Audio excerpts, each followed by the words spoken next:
បាទគោរពជំរាបសួរទៅដល់ប្រិយមិត្តពុកម៉ែបងប្អូនជាទីគោរពគណៈពេលនេះយើងងាកទៅមើលព័ត៌មានអន្តរជាតិទាំងអស់គ្នាវិញម្ដងថាតើអាមេរិកគណៈពេលនេះកំពុងតែគិតអ្វីជាបន្តទៀតបន្ទាប់ពីមានបញ្ហា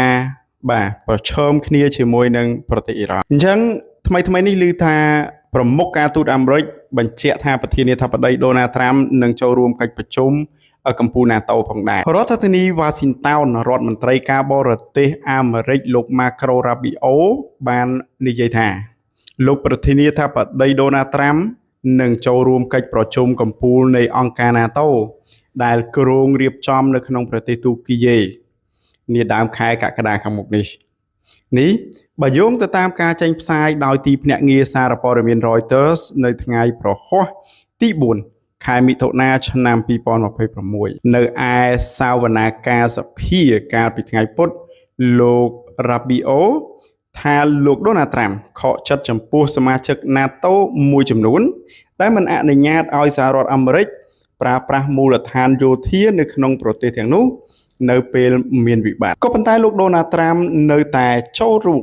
នៅកិច្ចប្រជុំកំពូលនេះដដែលលោកបានគូបញ្ជាក់យ៉ាងដូចនេះថា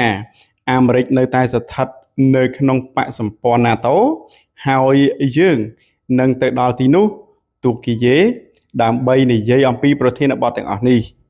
លោកប្រធានាធិបតីនឹងចូលរួមប្រជុំផ្ទាល់ជាមួយបណ្ដា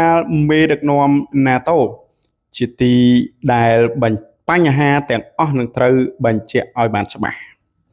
គួរបញ្ជាក់ផងដែរថាអំឡុងសង្គ្រាមអ៊ីរ៉ង់ប្រទេសជាច្រើននៅក្នុងអង្គការ NATO បានបដិសេធចំពោះសហរដ្ឋអាមេរិកដែលចង់ប្រើប្រាស់នៅយន្តហោះយោធា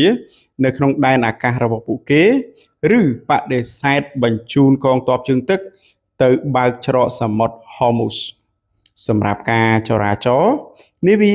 ដឹកប្រេងផងដែរបាទអញ្ចឹងយើងនឹងរងចាំទាំងអស់គ្នាថាតើលោកដូណាល់ត្រាំនឹងទៅចូលរួមកិច្ចប្រជុំកំពូល NATO នៅក្នុងប្រទេសទូគីយេថាតើការប្រជុំដែលលោកប្រធានាធិបតីដូណាល់ត្រាំថានឹងលើកយកបញ្ហាទាំងនេះពិភាក្សាជាមួយនឹងមេដឹកនាំកំពូលរបស់ NATO នៃបណ្ដាប្រទេសផ្សេងដែលជាពិសេសនោះគឺប្រទេសជាច្រើនដែលជាសមាជិក NATO មិនអនុញ្ញាតឬក៏ធ្វើការបដិសេធចំពោះសហរដ្ឋអាមេរិកដែលចង់ប្រើប្រាស់យន្តហោះយោធានៅក្នុងដែនអាកាសរបស់ពួកគេក៏ដូចជាបដិសេធបញ្ជូននៅកងទ័ពជើងទឹកទៅជួយបើកច្រកសមុទ្រ Hormuz សម្រាប់ការធ្វើចរាចរណ៍ដឹកប្រេងបាទយើងនឹងរងចាំតាមដាននៅលទ្ធផលហើយក៏ដូចជាការបកស្រាយនិងហេតុផលរបស់សមាជិកផ្សេងដែលធ្វើការបដិសេធចំពោះអាមេរិកនេះ